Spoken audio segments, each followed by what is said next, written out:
got so much motherfucking design on right now. Break it down, bring it back, make it clap. I got 3 old thoughts, new guap, where that thing. Bitches on my line, and you know they come straight. Hold up, what it not, 45, scope it catch like whoa. How you fucking with these hoes up? Halo sahabat Civikus, perkenalkan nama saya Dean Damani, NIM 223020204035. Di sini saya akan memaparkan sedikit tentang sumber-sumber dan teori-teori kekuasaan. Apa-apa aja sih sumber-sumber dan teori-teori kekuasaan itu? Kekuasaan atau power adalah kemampuan yang dimiliki oleh seseorang atau kelompok untuk memenuhi atau memengaruhi individu lain atau kelompok lainnya.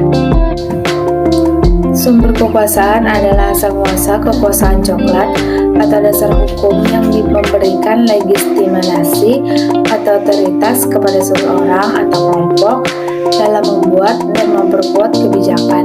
Dan ada juga beberapa sumber yang harus dipelajari atau yang dikenal dalam pembelajaran ilmu politik. Sumber-sumber dari kekuasaan yaitu sumber kekuasaan yang berasal dari kedudukan. Ini jika ada pada seseorang yang salah, maka akan memunculkan kerugian banyak orang. Kekuasaan dapat diartikan sebagai suatu kemampuan yang dimiliki oleh individu atau kelompok untuk memengaruhi orang lain. Selanjutnya ada sifat kekuasaan. Yang pertama yaitu ada positive power.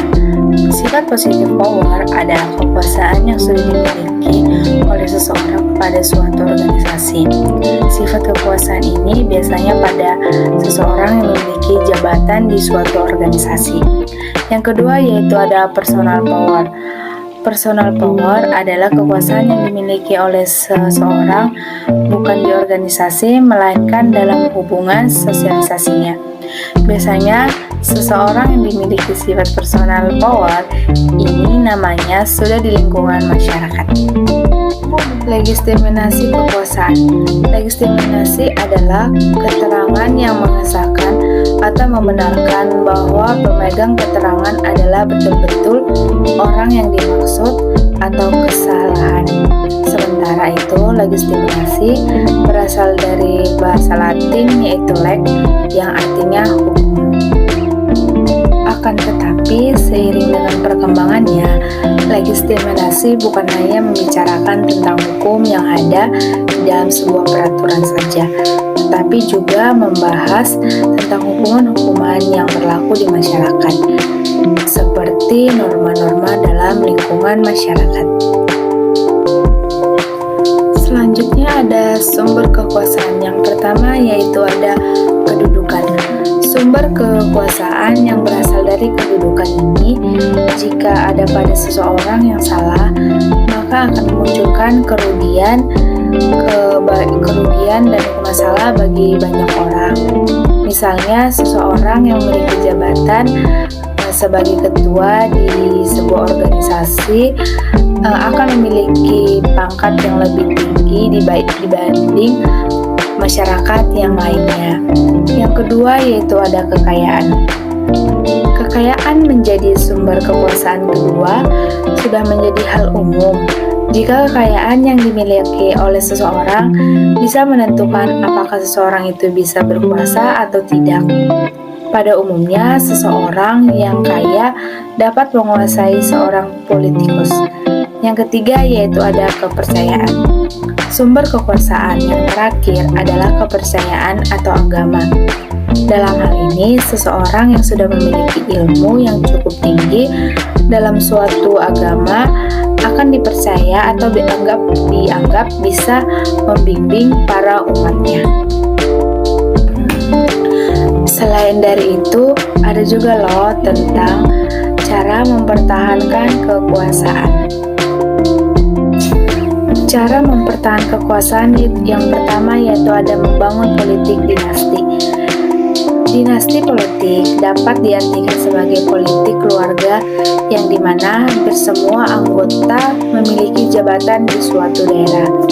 Dengan adanya dinasti politik, maka setiap kebijakan yang disebut oleh pejabat daerah lebih mudah untuk diwujudkan sehingga menjadi kekuasaan yang tetap.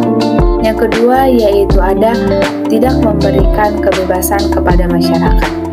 Cara mengurangi kebebasan berpendapat kepada masyarakat. Dalam hal ini, masyarakat yang akan sangat sulit untuk memberikan kritik atau saran kepada pemerintah atau pemimpin politik.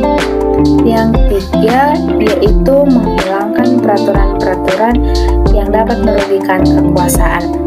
Dengan menghilangkan peraturan-peraturan yang merugikan suatu kekuasaan akan membuat suatu kekuasaan tetap berjalan tanpa harus melanggar peraturan.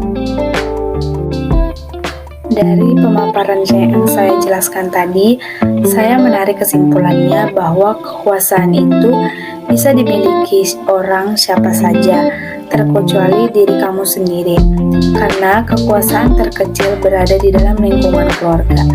Selain itu, seseorang yang mendapatkan kekuasaan bisa karena memiliki jabatan di organisasi atau lembaga, atau keturunan raja, atau kedua-duanya.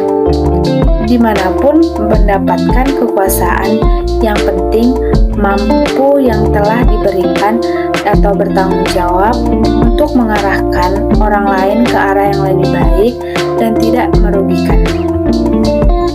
Sekian dari pemaparan saya. Apabila ada tutur kata saya yang salah atau penyampaian kata-kata saya yang salah, saya mohon maaf.